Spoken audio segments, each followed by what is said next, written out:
Action. So before I begin, I just wanted to say thank you to my sponsors, Havaianas, super best sandals in the world. I'm just kidding. One day we'll get them to sponsor me. All right, let me just put these back on.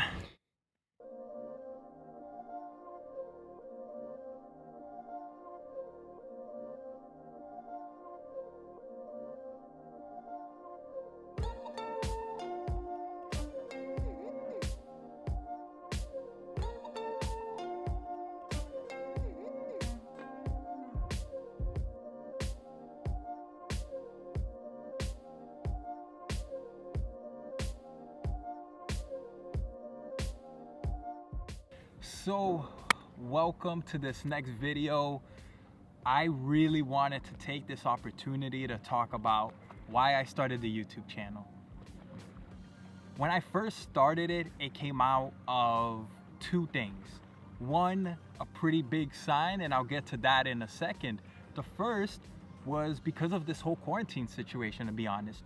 I have been wanting to start a YouTube channel. I have been wanting to inform people about health, wellness, fitness, and everything, diet, and everything that comes with it. But the thing is, I always didn't have time, or I always made the excuse that I didn't have time. The world stopped.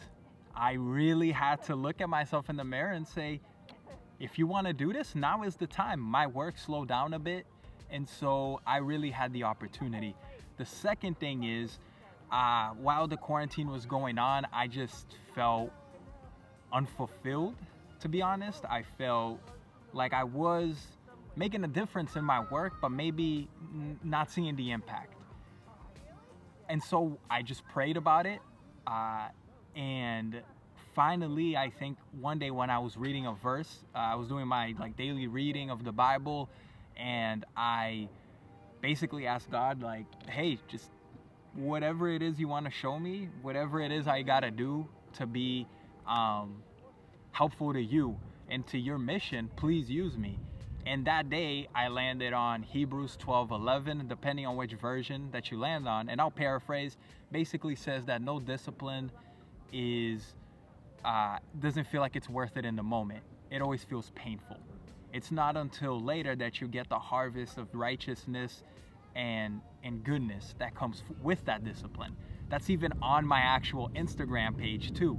And the reason I reference it is because that literally is when I think I heard God speaking to me. And that's when I started to pursue this. That's when I realized that I don't just want to be doing this health, wellness, and all of that to just help people, because I do, that's a part of it, but how can I create a more of an impact?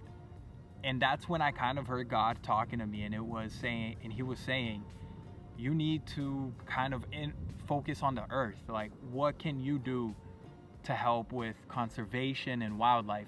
How can you make sure that this planet that we're supposed to be taking care of, but clearly we haven't been? How can you help bring attention to that?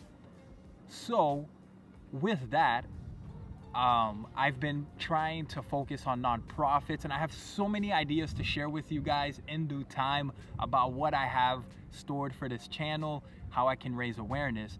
But in the meantime, a few weeks ago, I did a virtual 5K run with the World Wildlife Fund. We were able to donate a healthy chunk of money. Thank you to the people who donated for that. They're actually going to be doing another event called a virtual paddleboarding race, and I'm gonna be doing a 5K to help raise funds for it. So I wanted to take this opportunity to say, just if you have any money, anything that you feel is comfortable, right? Please share it. I'll share the link for my page to donate on the description below. It's not gonna be for about another month, and I'll include the information down below as well. But this was also a challenge for myself. I literally went paddleboarding last week for the first time just to see if I could do it, and I already had signed up for the race. So I kind of put that pressure on myself, just knowing that, hey, regardless of what happens, I'm gonna do it. Having said that, I hope that just sharing this information kind of gives you a little bit of insight into where I'm headed with this, a little bit about who I am. And thanks for tuning in, and we're out.